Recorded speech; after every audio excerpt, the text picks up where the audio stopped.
Welcome back to the Metal Exchange. Justin and Chris here with you for another one, although I'm pretty sure this one almost never got off the ground with some of the technical issues that we were having moments ago. But we are here, and we're going to talk about some Wintersun, and I have a feeling that we will finish this up long before their new album comes out. But I digress. How are you, my friend?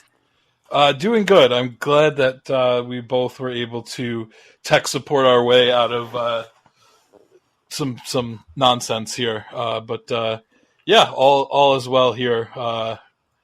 Looking forward to talking about this Wintersun album.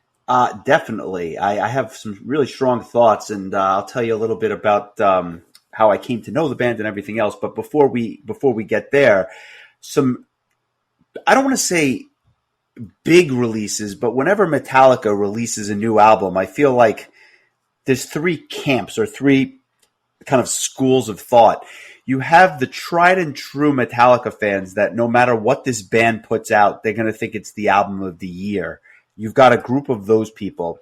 You have another camp of people that are salivating, hoping that this is the second coming of Master of Puppets. I think there's a lot of those folks. And then there's like a third camp, which no matter what this band puts out, they will not like it because it's Metallica. So like, it's kind of interesting, and I had the chance to listen to the album today. I know that you haven't had a chance to listen to it. I will be very curious to hear your thoughts. I've seen reviews all over the place on this one. There were a handful of tracks that I really, really enjoyed, and I thought it was amongst some of the best material that they've put out in 30 plus years. And then most of the album was kind of a snoozer for me. Not that it was bad, but it just didn't grab me like the old stuff does. So I guess I'm kind of somewhere in the middle, but I am curious to hear your thoughts when you have a chance to listen to this one.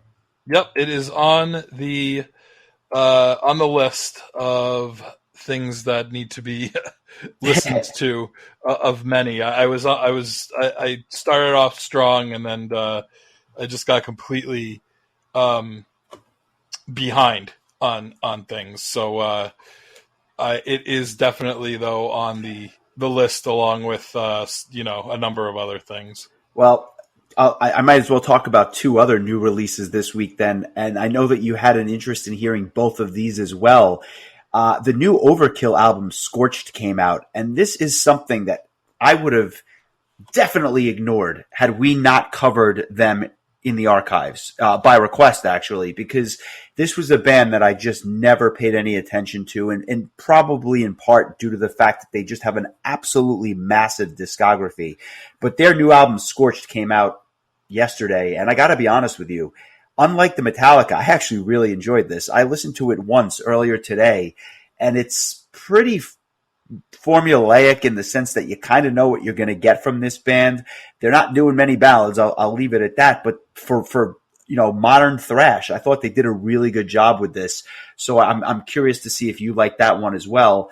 And the other album that I listened to, which I have to admit I liked better than the debut album, which came out about 3 years ago, the new Archangel album that has Zach Stevens on vocals and Aldo from Secret Sphere on guitar. Very, very good album. One or two tracks in particular really stood out to me, but just an enjoyable listen. And if you're a fan of Sabotage, this is about as close as you're going to get without John Oliva playing on it. Yeah, all albums that you mentioned are in my queue, ready to be listened to at some point, along with the new Magnus Carlsen's Freefall album, Hunt the Flame, which I've heard a couple of the singles from. I've heard a couple of singles from the Archangel album. I've heard nothing from the new Overkill, but definitely plan on listening to that. And I echo your sentiments. It probably was not something I really would have cared about, but like you said, like I enjoyed that Horoscope album that we talked about a lot more than I thought I would. So I'm going to give this one a shot, and we'll see how it does. I'll say the new song that blew me away this week was Ghost's cover of Jesus He Knows Me by Genesis, or Phil Collins. I think it's actually a Phil Collins song, but what an awesome cover of a really great song. I enjoyed that a lot. They have an EP coming out, which I think is just all covers, and it's called Phantomime. I believe it'll be out soon, but they released a video and a single for this, and it's a really good song, a good tune, and one of my favorite Phil Collins songs. So this was cool to hear. It is a Genesis tune, just to be clear. But that being said, what really struck me was the video. I mean, this was something to behold. If you haven't seen this, it was pretty racy in a number of ways. But that EP that you mentioned by Ghost, they also cover Phantom of the Opera, which I have to hear. I just feel like Ghost doing that would be a really interesting, take on a heavy metal classic. I'm curious to hear that. And then some of the other songs on there are actually more poppy songs, including a Tina Turner cover. So I can only imagine what that's going to sound like.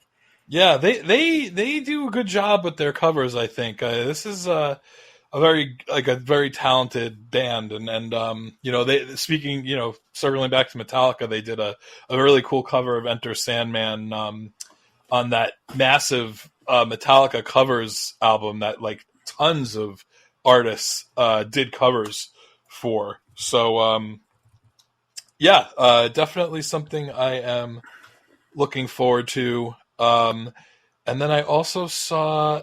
I haven't had a chance to listen to this, but I think you did. So maybe I'll let you take point on this. But Ray Alder has a second solo album coming out, simply titled 2, Roman numeral 2. And there's a new song called This Hollow Shell. I have not had a chance to listen to it yet, but I think you did. If so, what did you think? It's funny. You were kind enough to send it to me, but I haven't listened to it yet. It's like in the queue. I'll tell you though, you talk about your non-Wintersun song of the week. Mine is Brass Bonanza by the Hartford Whalers. I'm not even kidding you. Like, I spent more time listening to a song from 1975 than I think I did anything else. And for those that have no idea what I'm talking about, I recently discovered it. By recently, I mean this week. I discovered that one of my favorite video game songs ever, which was in a hockey game from 35 years ago or 30 years ago, was actually a real song. And it was the goal song that the Hartford Whalers, when they were a hockey team, would play every time they scored a goal. It is such a catchy piece of music that I think I went on YouTube and I listened to it no less than 10 times this week. It's my song of the week. You should open the show with it. It's that good. But if you've never heard Brass Bonanza, just type that in YouTube. And if you're not hooked, I don't know what to tell you. Yeah. This came on my radar a few years back that there was a real song. I just thought it was just one of those organ ditties that they placed in the video game. And, I came to find that as well as Here Come the Hawks, which was the song that played when the Blackhawks scored a goal in the old NHL 94 game, is also a real song. So look that one up as well. Really, really going off the old trail this week. But I recommend both of those songs very highly. Well, it's playoff hockey time, so we have something to look forward to there. But without going even further off in a tangent, let's talk about some Wintersun. This album, Time One, was kind of my pick of the week because there's so much history here, and there's so much, I don't want to say negative press, but there's a follow-up called Time 2, which just never came out. And this album was supposed to come out years and years ago. And there are entire threads on Reddit dedicated to this non-existent album. It is the most fascinating thing in the world. And Wintersun is a band that, ironically, I've seen live. I'll get to that a little bit later, but I've also never quite appreciated why this band had such a cult following that they were able to raise hundreds of thousands of dollars on a Kickstarter for an album that, again, never ever came out. The whole thing was fascinating to me. And for those that don't know, even the first one was supposed to come out in November of 2006, but it didn't get released until October 19th, 2012. So this album literally took about 6 years to come out, and the new one has taken over a decade at this point.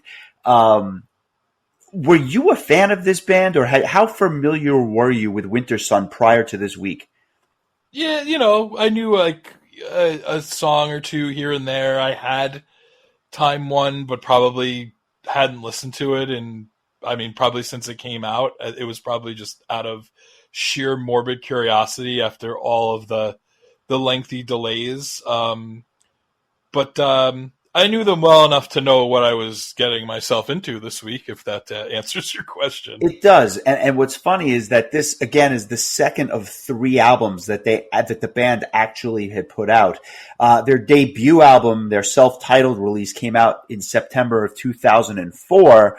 And I think much to a lot of people's chagrin, they came out with another album in 2017 called The Forest Seasons. And I say chagrin because I think they were expecting Time Part 2, and they came out with this other album, which quite frankly never hit the spot for me. Like, I was kind of hoping that it was going to hit the mark when it came out. And I remember when it came out, but for whatever reason, it missed the mark. Spoiler, I like this album a lot better. And I just thought it was just well written and well done on a number of different levels. But I actually enjoyed it so much that I went back and I listened to the debut album, Wintersun, and I just don't think it's quite as good. I think this is probably the best of the 3 albums for my money. Although, ironically, it's got 5 tracks, and 2 of them are kind of like, introductory tracks, if you will. There's really only 3 proper songs on here, and each one is approximately 10 minutes or more in length. So there's 3 meaty tracks and 2 intros, and that's your album, which is just kind of weird for an album that's widely held in high regard. Yeah, when Forest Seasons came out, 6 years ago, I really, really enjoyed that first track, Awaken from the Dark Slumber, which was the spring song. There were 4 pretty lengthy songs, 12 to 14 minutes, 12 to 15 minutes each for each season. And I don't know if Spring was the single and it came out earlier. According to my iTunes, I got the whole album all at one time, so maybe not. But I listened to that first track. I probably put it on a playlist and listened to it a whole bunch of times and thought it was really good. I don't know that I ever listened to the rest of the album, though. And as far as Time One goes, I probably listened to it once or twice. I think I've listened to Land of Snow and Sorrow a couple extra times, because I think you've actually put it on a playlist multiple times, and which really speaks to, I think, your liking of the song even before this week. But this was probably the first time I ever really sat down and listened to an entire Wintersun album, and it's almost like you said, it's almost like a stretch to call it a full-length album, because like you said, like, there's really 3 songs that are really like meaty songs, and they really make up about 31 minutes of the album in total, which is only about 40 minutes to begin with. So yeah, I wonder if Time 2 is, we're going to wait all this time, it's going to come out and it's going to be about 13 minutes long. It's entirely possible. Nothing would shock me at this point. Getting into kind of like the personnel, if you will, Jari Mainpää, and I'm sure I butchered that, is kind of the mastermind here. He writes all the music, he does the vocals, he does the guitar work, he does a lot of the keyboard programming and whatnot. And his other guitar mate, Timu, he keeps the sauna running at all times as well, from my understanding. Apparently. So it's kind of like a twin guitar guy, these 2 guys that kind of drive the band. And ironically, the other 2 members of the band, Jukka Koskinen and Kai Hato, the bass player and drummer respectively, they are now in Nightwish and kind of laying down the low end for Nightwish. So maybe that's part of the reason there's been a delay, because both of those folks have been in Nightwish from about, I say Kai's been there since about 2019. Jukka's been in there since about last year, taking place of Marco. But it's interesting because, even when they were a fully functioning band, they weren't putting things out, and now they've lost half the members to a band that, they're not touring for the next album, but they do world tours. They release albums semi-regularly. So you have to wonder if that's, kind of the end of Wintersun. maybe in that formation, it's possible, being that half the band is in Nightwish now. I actually had the pleasure of meeting Kai when shortly after he had joined Nightwish, and he was a super nice guy. So that's about all. That's about all I know about him. Other like just that he was really really nice, and I thought it was kind of funny that when it was time for Marco to ride off into the sunset, that they went right back to Wintersun for their next replacement member. So, Yeah. but I who knows? I mean, being that Wintersun releases an album every 19 years, they probably can find the time to squeeze in the album in between Nightwish tours. So, I guess we'll see. So I'm not sure if you were aware of this, but this whole band kind of came about when Jari, I guess, was looking to do something a little bit different from his main band, which he wound up leaving for Wintersun.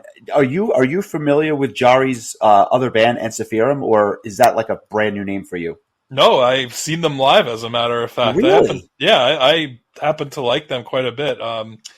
They opened for Fintroll. This was maybe like 2010, 2011. It was a while ago, but the tour actually came through Rochester, which was a rarity. So we went. Baron Earth, I believe, played as well. Nice. That's a cool tour. Yeah, it was a fun time. I actually ended up the show was so long.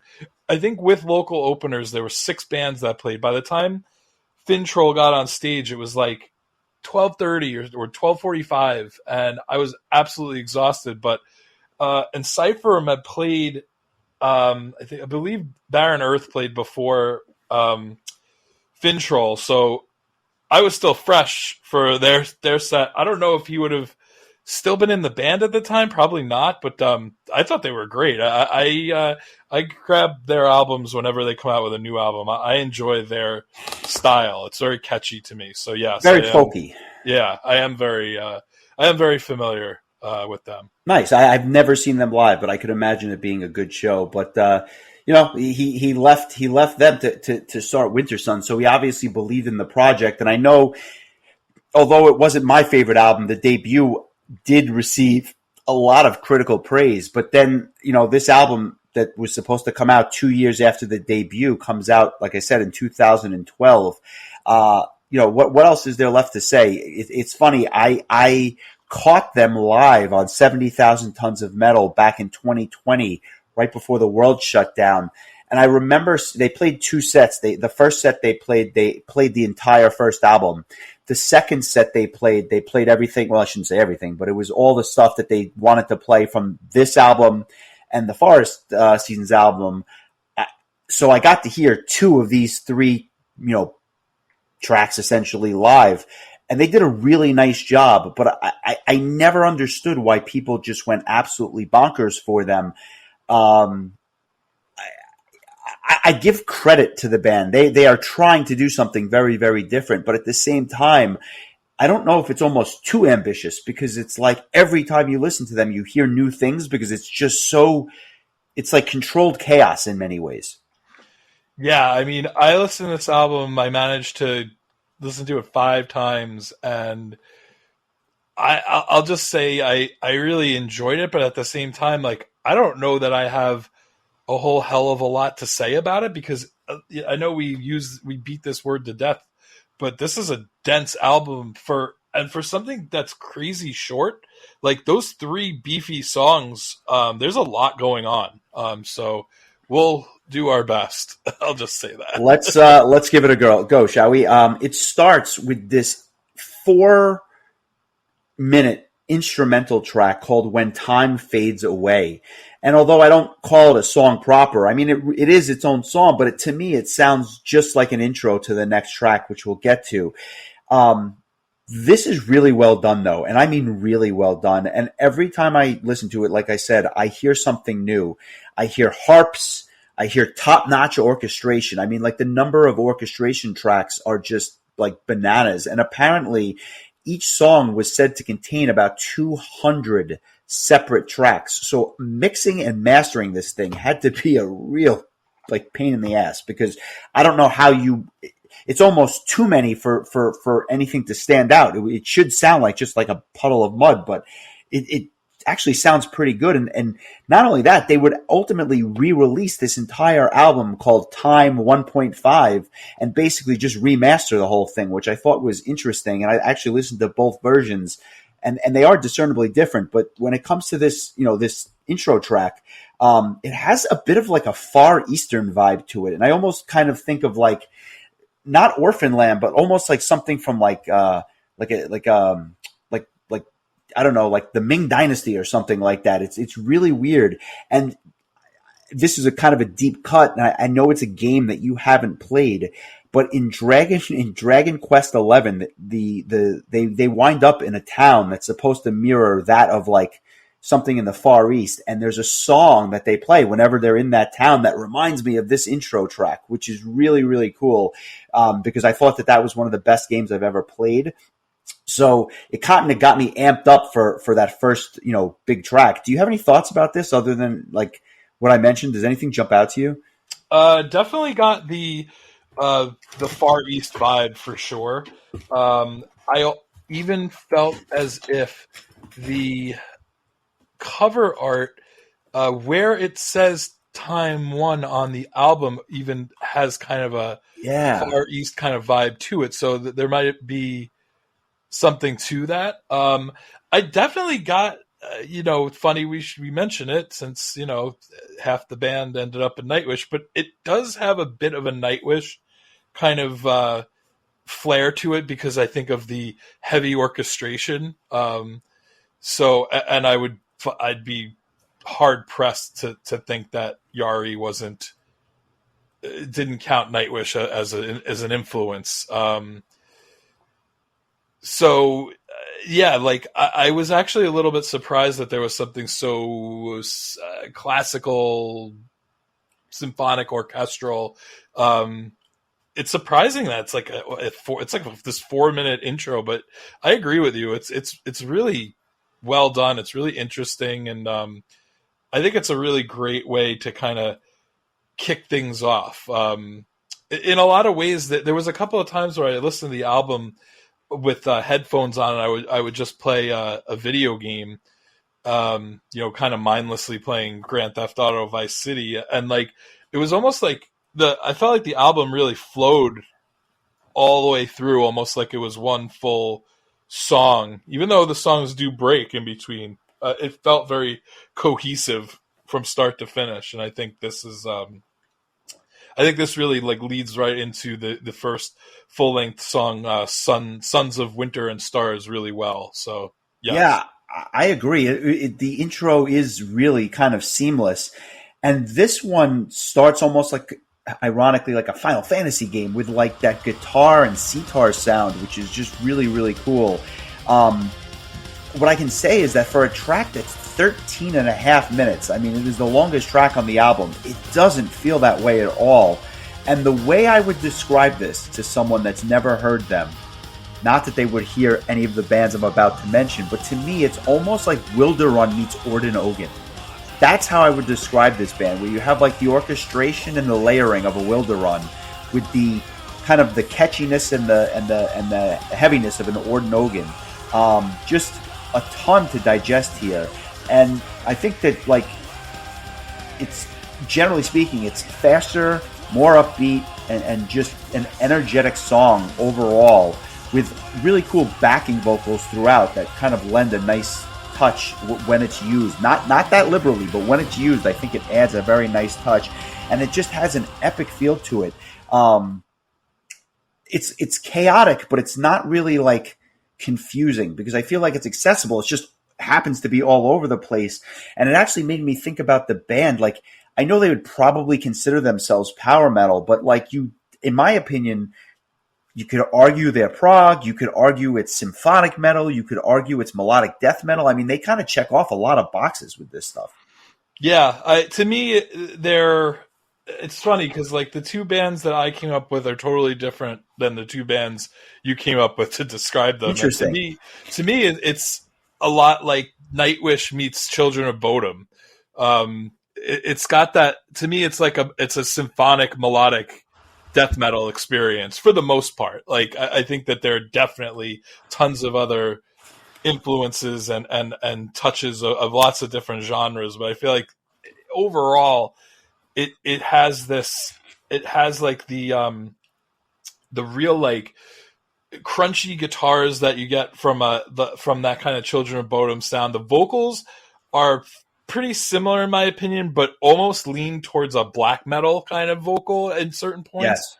Definitely, there's certain areas where I absolutely hear Ordenogan as well. So I am 100% with you. But I think overall, the band reminds me more of Children of Bodom, but with just more symphonic elements. And that's why I kind of mentioned Nightwish.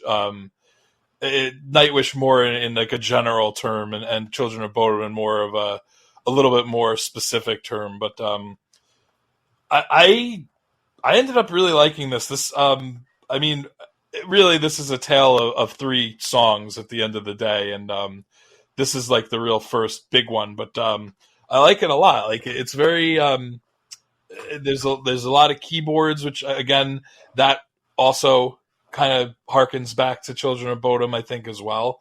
But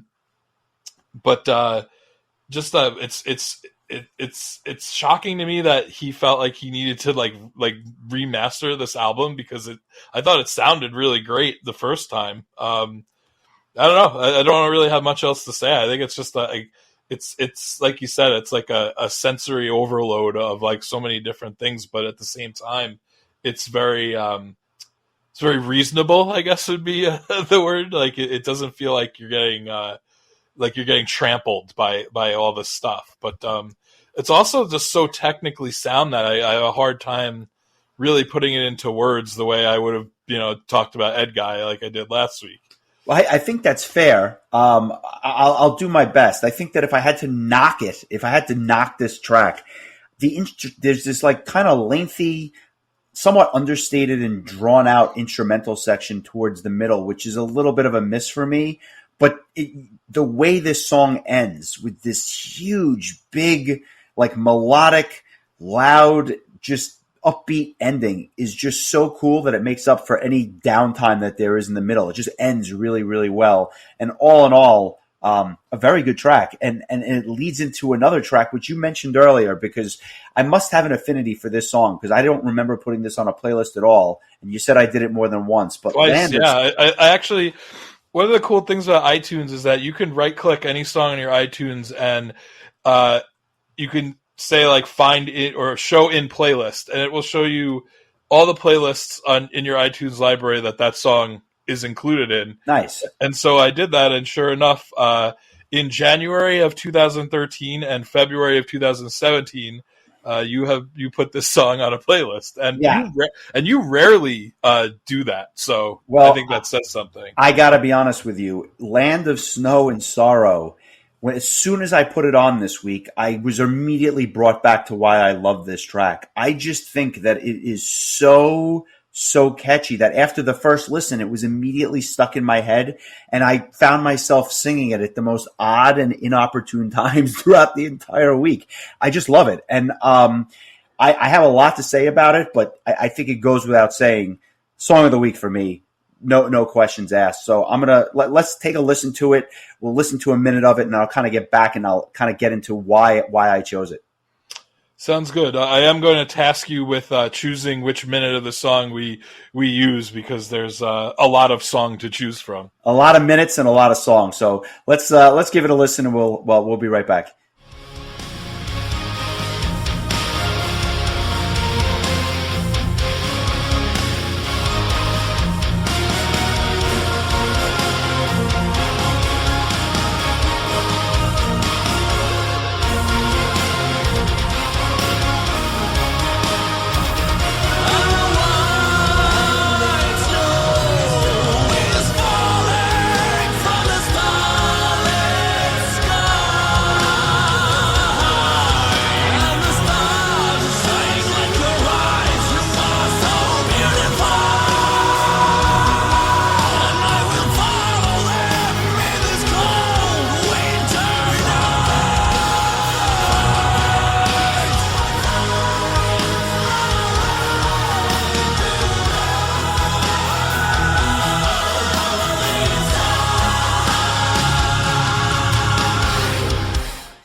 just an absolute beast of a song. It's not much shorter than 10 minutes, but the second that opening riff kicks in, this is not like power metal. This is doom. Like this is doom metal as far as I'm concerned. It's slower and it gives me like strong While Heaven Wept vibes, which is that doom, but with the keyboards and the layering and stuff like that. The orchestration helps the riff that kind of permeates this track really, really pop. And I love the drumming. It's very, very simple, but it's just perfectly suited to the rest of this song. I don't think the vocals are like the best on any of this stuff, but I do think it fits the music rather well. But I have to say, especially here, the clean vocals, again, I don't think anybody's going to mistake him for Jeff Tate, but at the end of the day, the way it fits the music is just really, really cool. And there's even portions of this song where there's like layered vocals where it almost sounds like it's in the round, where you have different, like, people singing different portions. It's really, really cool. There's parts of this that are very repetitive, which is usually not something I gravitate towards. But the way this song builds is just so magnificent that it almost doesn't matter for me. Wow, yeah, beautifully said. This song definitely gave me more Orden Ogan vibes than the previous song. It's a little bit slower than Sons of Winter and Stars. Has more of a deliberate tempo, I would say. I think it's another really solid tune, though, and I think that everything you said is absolutely spot on. There is a song that I liked a little bit more than this, and at this point, you could probably figure out which song that was. Darkness and Frost. No, yeah. I'm just kidding. The 2.5-minute instrumental joining this with Time.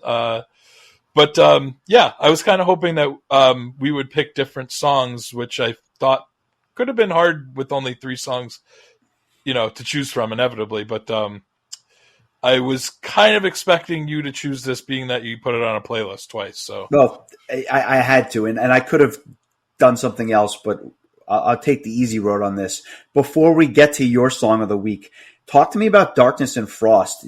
What do you think about this? The second of 2 kind of like instrumental interludes or extended interludes on this thing. This also kind of gave me a little bit of a video game kind of vibe. It's kind of a chill intro, kind of, keys and guitar, like nothing really that like stands out majorly. I think it's just kind of acts as a segue in between Land of Snow and Sorrow and Time. I'm trying to think if I even, being that it like goes directly into Time. Like there were probably times that I listened to the album and didn't even realize there were separate tracks. So thus making Time even a longer song, if you want to consider Darkness and Frost like the intro to it. I don't know that I have too much to say about it. I think it just serves as a kind of a segue and an intro to this last another super meaty song at just under 12 minutes. I have just 1 or 2 things to say about it. I'll say this. Number one, I remember the first time I listened to it this week, I was waiting for the big payoff to come on the track itself, and it never comes because it comes in the form of the final track on the album. That is the payoff, ironically enough. But what was interesting to me is there's a bit of like an electronic vibe to this song, especially with the keyboards. And I remember when we were talking about No Limits, when we did the Labyrinth album a couple of months ago or weeks ago, whatever it was at this point, I got a little bit of a No Limits vibe here, just a touch, and maybe it's because of the way that the keyboards were programmed, but I thought it was pretty cool. I don't know that I like it as much as the first track, but it is a pretty cool intro, and again, it leads into this monster that ends the album called Time. Again, with just another iconic riff that kind of permeates this thing, and the band must feel like this is one of, if not their best song, because they often close their sets with it live, which I got to see on 70,000 Tons, and it was impressive, I have to say. It's got this like ambient black metal vibe going on, which was, I was kind of impressed that you used the black metal phrase earlier, because that's what this track is to me, and I love it. I feel like there's so much happening in this song, and it's all good. Like there's just this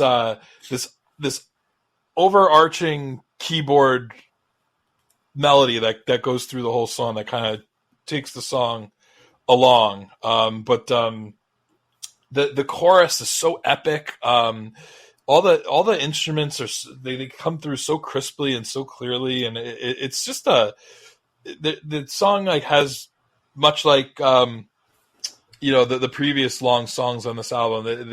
There's definitely parts, and it's always interesting. Like I just always, every time this song came on, I really, my ears perked up, and I was just like, man, this is just good stuff. Like I really enjoyed it. It's just weird to me that like there was so much like hysteria about this album coming out, and then it finally comes out, and there's really not a lot to it. Like what's there is meaty, but there's not a lot there. Yeah, I mean, like this. I think this particular track was probably the most ambitious track, and it's a hell of a way to go out. But it's a glorified EP, and like, I'm not saying I need albums to be 70 minutes anymore, because I don't even know if I have the attention span for albums like that. But I do feel that, like, having listened to this album time and time again, no pun intended, I just think that, like, it leaves you wanting more. So I can understand how people were like going crazy, willing to. I think that they had originally asked for 150,000 euros, and by the end of their Indiegogo campaign, they raised almost 500,000 euros just so that Jari could build a studio, because apparently during the recording sessions of this album, he didn't have enough space on his hard drive for all the tracks or something. I mean, like weird stuff that just in the 21st century, or that, you wouldn't expect to happen. But it's almost like that all this weird stuff built up this godlike status for the band, because it's just none of it makes any bit of sense to me. I mean, I think this is a really solid experience, but like I don't get the hysteria. Like it's definitely very good, but like I think there's a lot of things that are very good.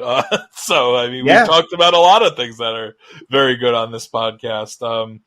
I think it's brilliant marketing in a lot of ways. It's like if you leave everybody wanting more, and they come hat in hand, like or not hat in hand, but whatever the opposite of hat in hand is. I guess putting money on the plate that's going around, or what have you. Because to me, like you said it just earlier, like it left you wanting more, and that's what brilliant marketing is. Like that's why I joked earlier that Time 2 is going to be a 14-minute album, like because it's just amazing. It's like you make people wait, and then you just give them a little taste, and of course they're going to want more. But backtracking, why don't we give Time a little bit of a listen? I'm going to probably have even a harder time choosing a minute of this than you are of your song of the week, but I'll figure it out later. And here it is, though. Time from Time 1, maybe Time 2 will come out someday.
before we wrap up, what was it about this track that you preferred to the other two? I'm just curious if you can even articulate it, or was it just the total package?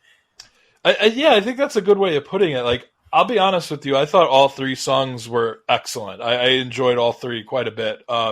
This one just was the slightest bit more memorable for me at the end of the day. Like, I think I want to say that the epic chorus really put it over the top for me, but I just really liked it. I think because maybe it was the end of it too, also made it feel a little bit more epic. It drags out a little bit at the end. It definitely feels like they're squeezing that the lemon that has no juice left at this point to just kind of go for the real drawn out, dramatic sort of ending. But this just happens to be the song that of three songs I really enjoyed. This I happen to enjoy this one just a shade more than the other two, and and the two intro, segue / intro tracks were quite good as well. I mean, for a short album, I thought this was really well done and quite enjoyable. So, score of 1 to 10, what are you going to give it, and why? I'm going to give it a 7.5. And honestly, it's a 7.5 just because I don't feel like it's long enough to warrant a higher score, if that makes any sense. It's really, like you said, a glorified EP in a lot of ways. And I thought it was very good. Like you said, it left you wanting more. I feel like if there was another 20 minutes of comparable music on this album, I probably would have rated it above like an 8 or above. But I'm gonna stick with a 7.5 here. But it was a very enjoyable experience. I'm gonna give it an 8, and I don't want to give them a demerit for not having more here, because the reality is, even though it's short, each track is so clearly thought out, or like thought provoking, and there was so much time and effort put into each of these tracks that even though it leaves me wanting more, it's just a testament to the strength of what preceded it. And there was obviously a lot that went into it. I don't know that I would give it a 10 because it does leave you wanting more, but I think an 8 is a very fair score, although we're only a half a point apart. So it's not like we're that far apart on this. At some point in the future, we'll probably have to do their debut album because it's a little bit more straightforward in nature. The tracks are not 13 minutes apiece. It's just a different experience, and the songwriting is, in my opinion, just not as mature as it was on this. And quite frankly, we should probably do the last album as well at some point, just because we'll see what the progression is for this band that it basically has been around for 20 years and released one album's worth of music when it's all said and done. Yeah, well, I could tell you, I really like the first song on Forest Seasons, so maybe the rest of it is good too, for all I know. But and not, oddly enough, like they released a single, I guess you would call it that, recently called a Warning, and there's like 19 versions of it on this single, or not really 19. I'm just being facetious, but there's like 6 versions of it. There's the original version, a dynamic version, or orchestral version, and then all the tracks isolated. I think I actually had to grab it from Bandcamp because I don't think it was on iTunes. I think I listened to it maybe once or twice. It didn't really. I mean, it's such a strange thing that like this band where like of the last 2 albums, the shortest song is like 8.5 minutes. That's not a segue. And then this single is 2 minutes and 15 seconds long. It's like, and it feels like a part of something else. Like it doesn't feel like a standalone track, in my opinion, after having listened to it. I feel like they just literally chopped up a piece of other music and said, here, we'll give them a taste and call it a single. Maybe it's part of a larger track that's going to be on Time 2 someday. And this is just a little, a little taste. I mean, who knows? It's I don't know. I feel bad if somebody was expecting something a little bit more substantial and got this 2 minute and 15 second. There's not even any vocals on it. Yeah, it's really something else. I have to be honest with you, but you know what? Like, if you're a huge fan of the band, I can completely understand why you're going to gobble up anything that they put out and probably pay a lot of money to do it. But fortunately, this single was eminently reasonable. But I think that puts a bow on it. Like that's Wintersun. They are an enigmatic band to say the least. But if Time 2 ever comes out, I will be listening because I am very curious. Just not enough to contribute to the Indiegogo, I guess. No, he got enough of everyone's money. He doesn't need any more. There you go. Speaking of cash grabs, lot of tour news coming out. I thought you were going to plug the Patreon. I am happy to do that as well, but I was going to save that until the end. But yeah, for those that don't know or have been living under a rock, we now are on Patreon. We would very much appreciate your support to the extent that you're able to help, kind of support the podcast and support our time and energy. We appreciate it. For those that can't, we just encourage you to tell a friend because that does just the same, and we'll continue to put out albums each and every week. But I was actually referring to the Dream Theater tour, which I don't know if you heard this. They are starting their own like metal festival, but it's like a touring festival. And this year's edition of Dream Sonic 2023, their joint Dream Theater is taking out Devin Townsend and Animals as leaders, which is kind of a cool tour. I have to be honest with you. Having spoke about Devin just a couple of weeks ago. The tour kicks off June 16th in Cedar Park, Texas. It ends July 26th out in Phoenix, and they hit most of the major North American markets, including, New York and whatnot. Not a show you're going to travel for, though, I'm sure. No, if it was in my town, I would go just to see Devin, honestly. But yeah, I just seeing James LaBrie sing is just I'm kind of over it. It's just not happening for me. But it's a cool lineup and it's a cool concept, and if it means that like a band like Voyager might come to the States and be on that kind of bill in the future, like that would be really cool. So we'll see. But yeah, I mean, I would rather just see Devin do a headline show than see. I would love to see that as well. I've got another tour that you're not going to see because this is absolutely amazing. Earlier this week, Sleep Token had announced a U.S. tour. It was starting September 8th in Virginia, ending October 7th in Sacramento, California. I think it was about just over 20 shows that they were doing on their North American tour. Tickets went on sale yesterday for every one of these shows, and I can only speak for the venue in New York City, but it appears that they're playing somewhat sizable venues. They're playing Webster Hall in New York City, which holds over 2,000 people. And even though tickets went on sale yesterday, every single show is sold out. Literally, Every single show is sold out. This band has blown up. And I think I even said on the podcast, I may have said this 6 months ago, this band is blowing up. This band has blown up. They literally, you can't get a ticket to this tour anymore. The tickets went on sale yesterday. That's crazy. I would not have expected to hear that. So yeah, more power to them. Yeah, This new album is going to be something else. I'm very much looking forward to it, but I will not be seeing Sleep Token on this tour. So I guess time will tell when I get to see them, and it'll probably be at Madison Square Garden at the rate they're going. Well, you said that it's the day that you get back from Prague Power that they're playing, and that it would have been a kind of a tough call, and it looks like the fans made the call for you. They certainly did. So unfortunately, that's going to be a pass for me.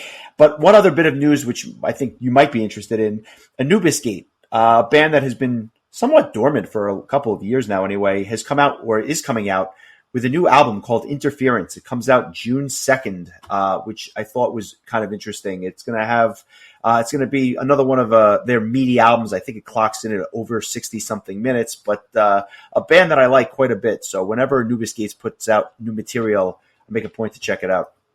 Yeah, I was disappointed when they were supposed to play at Prague Power, and they ended up not making it.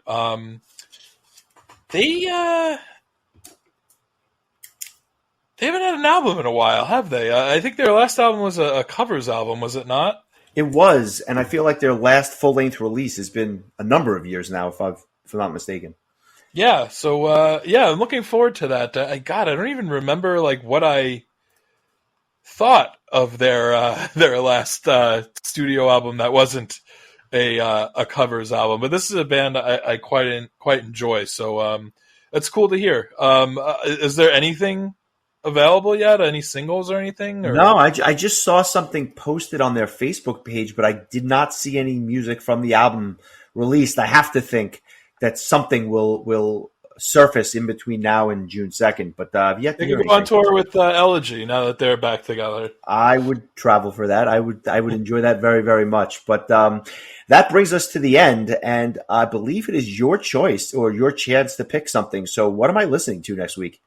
Something that I've had planned for forever, and I don't know why. I think I just lost track, and things came up, and interviews, and whatever else, and vacations where I chose easy albums. And this is an album that I wanted to give a little bit more time to, and I want to give a shout out to Chris Willenbrock, who gave this album to me at Prog Power last year because he thought that I would like it based on some of the things that I said in our Conception career retrospective, which is interesting because this is a band out of Texas and an album that came out in 1989 called Nosferatu.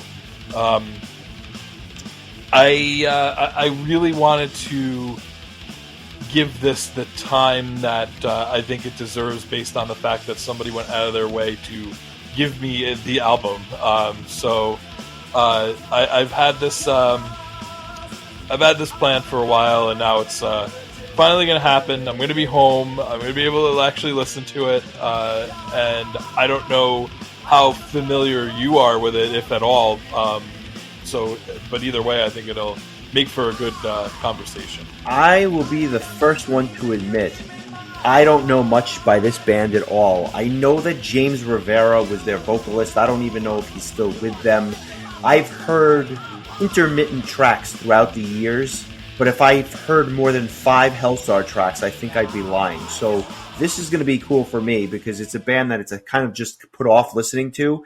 But you're forcing the hand a bit, so I love it. And it's from 1989. I think they've been releasing albums for many years after that as well. So we're going back in the archives a little bit to this album for this album.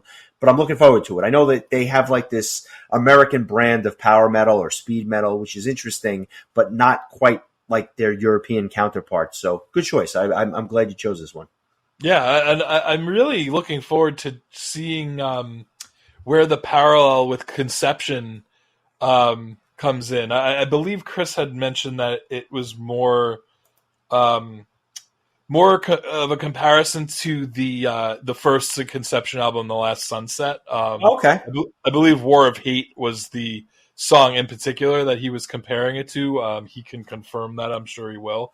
But I just thought that was so interesting that he just heard that I liked a certain part of a certain song by a certain band.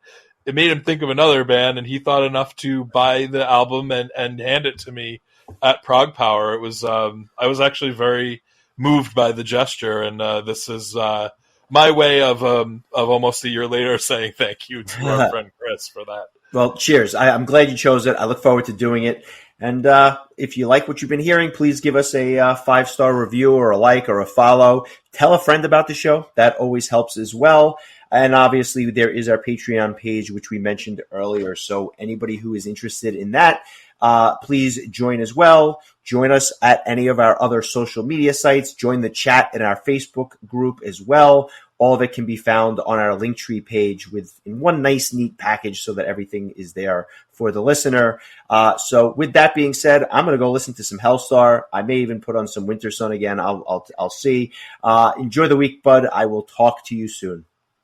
Yes. I just did want to throw this out there as well. We posted this a couple days ago, but the Patreon subscribers should receive an exclusive RSS feed of the podcast. And this will, if you enter this RSS feed into your podcast app of choice, I don't believe it works with all of them, but it works with the main ones. Definitely works with Apple Podcasts. I tested it myself. If you're a member of the Patreon, I believe the $5 a month and up, you will receive the episodes as they are completed.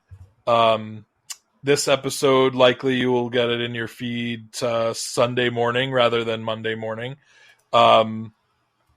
Plus any bonus episodes that you may get from the higher tiers as well will show up in that RSS feed. So if you were concerned that you wouldn't be able to listen to the Patreon exclusive feed, using your favorite podcast app, that has been alleviated. So if you have any questions about that, please reach out to us. But we were excited to discover that Patreon did actually provide an RSS feed to the subscribers, which is really cool. And like we've said before, there's outtakes at the end of each episode that are not going to be included in the free version, and we will have a bonus episode once a month, which we probably should discuss what we're going to do for that before the month is over. But yeah, I just didn't mean to go on a rant there, but I did want to point that out, that is something that might be, something that somebody might be interested in, knowing that they can access that. Well said. I have nothing else to add. So appreciate that. Appreciate the likes and the follows, and we will catch everybody next week with some Hellstar. Enjoy the week, my friend. Talk to you soon. Alrighty, take care.